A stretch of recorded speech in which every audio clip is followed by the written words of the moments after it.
We are providing a space where farmers can come and sell directly to consumers. All of them are producer only, which means all of our vendors have to make exactly what they bring to market. They can't outsource it or be a broker. So right now, early in the season, we have a lot of lettuces, greens, kale, arugula, spinach, chard, and then we also have our early season fruits, so that's going to be strawberries mostly, and then we'll move into the berry season. And then later in the season, towards the summer, you get your watermelons, melons, tomatoes, peaches.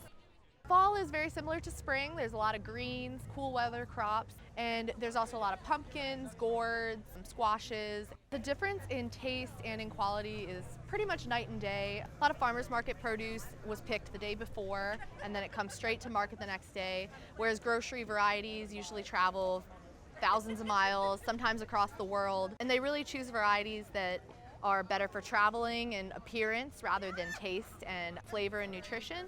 So, I mean, that's really why you get a superior product at the farmers market.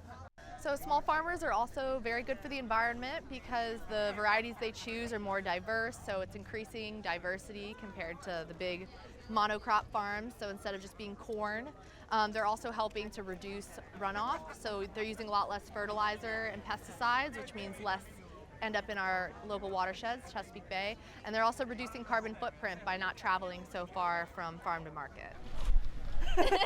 Yeah, it's just really nice to get out and talk directly with the people growing your food and really getting a sense of everything that it took to get that food from their farm to your table, and just kind of understanding the whole process and the human aspects too, you know, the farmer's struggle.